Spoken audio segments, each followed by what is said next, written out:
Hello everyone, so welcome back to my YouTube channel. And आज हम discuss करेंगे वाइगॉत्स्की theory के बारे में, जो उन्होंने संज्ञानात्मक विकास के बारे में दी है। इससे पहले हम पियाजो और ब्रूनर का जो थ्योरी थी संज्ञानात्मक विकास या कॉग्निटिव डेवलपमेंट की, वो हम इससे पहले की वीडियो में देख चुके हैं। सो इन्होंने जो है कहा है बेसिकली संज्ञानात्मक विकास को इन्होंने सोशल फैक्टर्स यानी कि जो सामाजिक कारक होते हैं हमारे आसपास, चाहे वो हमारे रिलेशंस हो गए या हमारा इंटरेक्शन हो गया दूसरों के साथ, या फिर हमारे आसपास का एनवायरनमेंट हो गया, सोशल एनवायरनमेंट, और लैंग्वेज को इन्होंने बहुत ही इम्पोर्टेंस दी है अपने इस थ्योरी में। सामाजिक सांस्कृतिक सिद्धांत भी इसीलिए इसको क्या कहा जाता है, सोशो कल्चरल थ्योरी, क्योंकि इन्होंने सोशल फैक्टर्स और लैंग्वेज को बहुत ज़्यादा इसमें इम्पोर्टेंस दी है। सो देन देख लेते हैं आगे। सो गाइस, सबसे पहले हम इनकी थ्योरी देख लेते हैं कि इनका जो सिद्धांत इन्होंने संज्ञानात्मक विकास के बारे में दिया है वो एग्जैक्टली है क्या। तो सबसे पहले इन्होंने जो सिद्धांत है वो दिया है what can be done independently, यानी कि कोई भी बच्चा है या कोई भी लर्नर है वो इंडिपेंडेंटली यानी स्वतंत्र रूप से बिना किसी सहायता के कितना कर सकता है। और उसके बाद what can be done with help, और जो बड़ों की सहायता या जो उस फील्ड में स्किल्ड बंदा है या कोई भी जो जानकार है अच्छा, उससे हेल्प लेके वो कितना और आगे प्रोग्रेस कर सकता है। तो इन दोनों के बीच का अंतर को इन्होंने खोजा है कि जो लर्नर है वो स्वतंत्र रूप से जितना कर सकता है, दूसरों के हेल्प से उसका जो सीखने का स्तर है वो और ऊपर ले जाया जा सकता है। उसकी पोटेंशियल जितनी है, उसका जितना सीखने का स्तर है, उसके आखिरी पॉइंट तक उसको ले जा सकते हैं, सीखने के स्तर को यानी आगे बढ़ाया जा सकता है। तो इसी बारे में उनका ही है। आप यहाँ पे ये डायग्राम देखिए, इसमें है कि what can be done independently, यानी कि वो स्वतंत्र रूप से कितना करता है, और फिर what can be done with help, और वो हेल्प के साथ फिर और थोड़ा और स्तर उसका बढ़ता है, what can not be done even with help. और बहुत से ऐसे होते हैं कि वो मतलब और ज़्यादा ऊपर अगर हम उसे सिखाने की कोशिश करते हैं तो वो वहाँ तक नहीं सीख पाता, यानी कि अपनी मैच्योरिटी तक किस आखिरी लेवल तक हम उसे सिखा सकते हैं। तो इस बारे में वाइगॉत्स्की का सिद्धांत है। देन ये 4 स्टेजेस में इसको डिवाइड किया गया है, देख लेते हैं। देन फर्स्ट स्टेज जो है जब सीखने वाले को किसी ज़्यादा जानकारी या बड़े से सीधे मदद मिलती है, यानी कि जो फर्स्ट स्टेज है उसमें क्या होता है, इस प्रक्रिया के जो पहला चरण है उसमें जो भी बच्चा है, जो भी लर्नर है, जो कुछ सीख रहा है, उसे स्किल्ड जो बड़ा है उससे, या जो ज्ञान में उससे ज़्यादा बड़ा है, ज़्यादा जानकारी है जिसके पास, वो उसे सीधी मदद मिलती है, यानी वो सीधा उसकी सहायता करता है सबसे पहले। देन सेकंड स्टेज में इसमें सीखने वाला अपनी मदद करने लगता है, यानी कि एक बार उसे मदद मिल गई तो आगे वो अपनी मदद खुद करने लगता है, और पहले किसी बड़े की सहायता से कर रहा था वो अब खुद करने की कोशिश करता है। देन थर्ड स्टेज में, इस स्टेज में लर्नर को कार्य करने के लिए बाहरी मदद नहीं चाहिए। इस जो थर्ड स्टेज है इसमें जो है, जो लर्नर जो फर्स्ट स्टेज में उसको सीधे मदद दे रहा था, अब उसे उसकी ज़रूरत नहीं है, यानी कि वो अब बिना किसी मदद के भी कार्य करने में सक्षम है।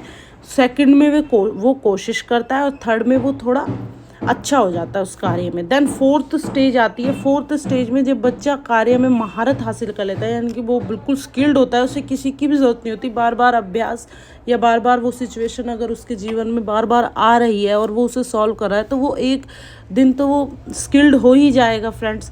जैसे कि उदाहरण के लिए लगा लो कि तुम फॉर एग्ज़ाम्पल एक बच्चा है, वो बार बार किसी कार्य को कर रहा है, तो वो एक दिन ऐसा आएगा कि वो बिल्कुल स्किल्ड हो जाएगा, करते करते जो भी गलतियां हैं जो भी है वो अपने आप ठीक हो जाएंगी।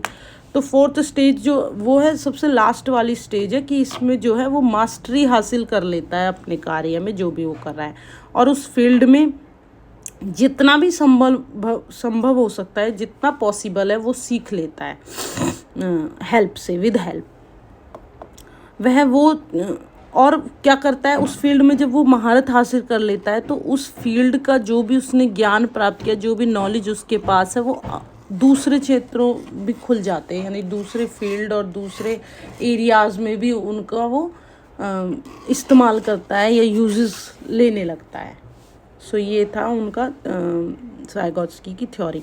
देन उनका मेन जो मोटिव है इस सिद्धांत में वो है वास्तविक विकास का जो स्तर है, यानी लेवल ऑफ एक्चुअल डेवलपमेंट जो है बच्चे की या लर्नर की, उसमें संभव लेवल ऑफ पोटेंशियल, यानी कि कितना और वो उसका पोटेंशियल है कि वो और अच्छे से समझ सके, यानी उस स्तर से थोड़ा और ऊपर समझ सके, तो उसे विद हेल्प यानी हेल्प करते हैं। फिर जो उनके बीच का लेवल है ना, उसे उन्होंने एक नाम दिया है जिसे कहते हैं जोन ऑफ प्रॉक्सिमल डेवलपमेंट, यानी कि लेवल ऑफ एक्चुअल डेवलपमेंट जितना वो कर सकता है and level of potential development जितना वो सहायता के साथ करता है, उसके बीच का जो क्षेत्र है या जो कार्य प्रक्रिया है या जो भी समय लगता है या जो भी है, उस प्रक्रिया को उन्होंने क्या कहा है, जोन ऑफ प्रॉक्सिमल डेवलपमेंट, यानी शॉर्ट फॉर्म में जेपीडी कहा है। क्या कहा है? जेपीडी। ठीक है फ्रेंड्स, देन आगे देख लेते हैं। और इसमें जो वाइगॉत्स्की है, उन्होंने अपने जो ये संज्ञानात्मक सिद्धांत जो उन्होंने सबके सामने रखा है सीखने का, उसमें क्या होता है कि बहुत से कॉन्सेप्ट उन्होंने दिए हैं, जिनमें से कुछ ये है, जैसे कि इम्पोर्टेंट जो है वो है स्कैफोल्डिंग। स्कैफोल्डिंग फ्रेंड्स क्या होता है, जैसे ही प्रक्रिया जो शुरू होती है, पहले सहायता लेता है वो दूसरों की, पहले स्वतंत्र रूप से कार्य कर रहा होता है, फिर उसको सहायता मिलती है, फिर उसका पोटेंशियल जो लेवल है वो थोड़ा बढ़ता है। तो इन सारी प्रक्रियाओं में जो जो वो क्रियाएं करता चला जाता है, तो वो एक पैटर्न बन जाता है। इसी पैटर्न, इस प्रक्रियाओं के पैटर्न को क्या कहा है उन्होंने? स्कैफोल्डिंग कहा है। ओके फ्रेंड्स, देन आगे चलते हैं। प्राइवेट स्पीच यानी कि निजी संभाषण का भी उन्होंने यहाँ पे बहुत बारी जिक्र किया है। उनका कहना है, वाइगॉत्स्की द्वारा जो ये थ्योरी दी गई है, उनके अनुसार जो बच्चा होता है वो थिंकिंग करता है, पहले सोचना शुरू करता है, यानी कि भाषा तो उसके पास कोई होती नहीं है। जब वो 2-2.5 साल का या 3 साल का हो जाता है, तो वो एक भाषा को विकसित करता है जो उसके एनवायरनमेंट में होती है। तो क्या होता है फ्रेंड्स, तो कुछ टाइम के बाद जो थिंकिंग होती है उसकी और जो भाषा होती है, वो दोनों ही पहले तो फ्री होती है, यानी कि भाषा अलग होती है। वो चिंतन पिक्चर्स में करता है, एक छवि चिंतन जो होता है ना, वो होता है, अगर जब तक उसकी भाषा विकसित नहीं होती। जब वो एक किसी पर्टिकुलर भाषा को सीख जाता है, तो वो क्या वो निजी संभाषण यानी कि प्राइवेट स्पीच या अपने आप से बातें करने लगता है। जैसे कोई भी चीज़ वो सोचता है, तो वो सोचते समय भाषा यानी अपने आप से बात करता है। तो उसी भाषण को या उसी अपने आप से बात करने या भाषा के द्वारा जो चिंतन करता है वो अपने आप से, उसको ही क्या कहा है वाइगॉत्स्की ने? निजी संभाषण या प्राइवेट स्पीच कहा है। Okay friends, then social interaction. Vygotsky का जो ये सिद्धांत है, इसमें सोशल इंटरेक्शन जो है, सामाजिक अंतःक्रिया, वो बहुत ही महत्वपूर्ण पार्ट है इसका, क्योंकि जब भी कोई लर्नर या बच्चा दूसरों से सहायता प्राप्त करता है, तो वो एक तरह का इंटरेक्शंस ही कर रहा होता है। तो यहाँ पे इंटरेक्शन बहुत ज़रूरी है, सामाजिक, और इसलिए इसे कहा भी गया है सामाजिक सांस्कृतिक सिद्धांत इसको कहा गया है, क्योंकि इसमें सोशल इंटरेक्शंस बहुत ज़रूरी है। उसी की सहायता से उसका जो पोटेंशियल लेवल है वो पाया जा सकता है कार्य का, या उस तक पहुंचा जा सकता है। और जेपीडी जो इन्होंने कहा है, उस प्रक्रिया के लिए सोशल इंटरेक्शंस का बहुत बड़ा महत्व है। देन आगे चलते हैं, social factors and language. Language बहुत ज़रूरी है, क्योंकि निजी संभाषण का यहाँ पे इन्होंने जिक्र किया है।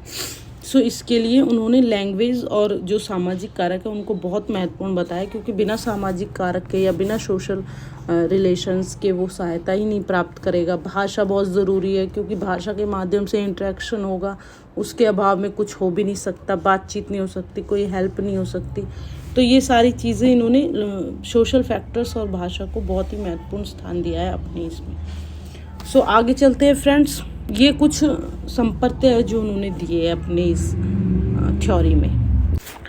देन निष्कर्ष तौर पर हम इस थ्योरी के बाद यहाँ तक पहुँचते हैं कि वाइगॉत्स्की ने जो जो क्वेश्चंस के सवाल या जो जो प्रश्न अपने उठाए हैं उसके बारे में, या जो जो भी उन्होंने निष्कर्ष रूप में इस थ्योरी से हमें सीखने को मिलता है उसके बारे में हम देखते हैं। सबसे पहले बच्चे क्या जल्दी अपने स्तर से ऊपर कुछ सीख सकते हैं। बहुत सी चीज़ें ऐसी होती है जो बच्चे अपने स्तर से ऊपर नहीं सीख सकते, या उसमें पर्टिकुलर एक मैच्योरिटी की ज़रूरत होती है। ठीक है फ्रेंड्स, देन हम उन कार्यों को पता लगा सकते हैं कि कौन कौन से कार्य या कौन कौन सी समस्याएं या कौन कौन से क्षेत्र ऐसे हैं जिसमें वो अपने स्तर से ऊपर कुछ सीख सकते हैं इस थ्योरी के बाद।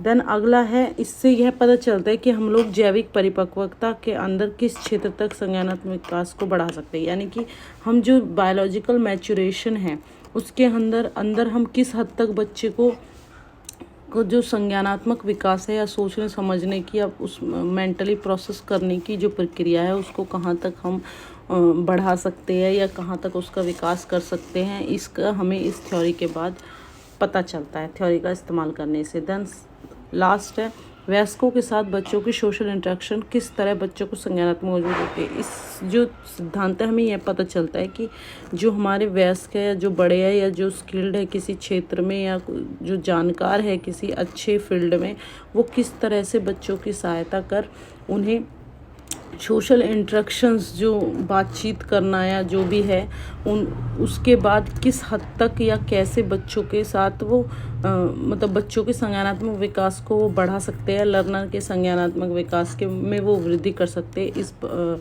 इस तरीकों का हमें पता चलता है। तो सोशल इंटरेक्शंस और लैंग्वेज, बहुत से ऐसे कॉन्सेप्ट है या शब्द है जो बार बार वाइगोत्स्की ने जिनका प्रयोग किया है, जैसे कि सोशल फैक्टर्स हो गया या सोशल इंटरेक्शंस हो गए या फिर लैंग्वेज हो गई। इन सब बातों का आपको फ्रेंड्स ध्यान रखना है क्योंकि कहीं से भी कोई भी क्वेश्चन आ सकता है कॉम्पिटिटिव एग्ज़ाम्स में। Thank you friends, I hope आपको सारा एक्सप्लेन हो गया होगा। Thank you.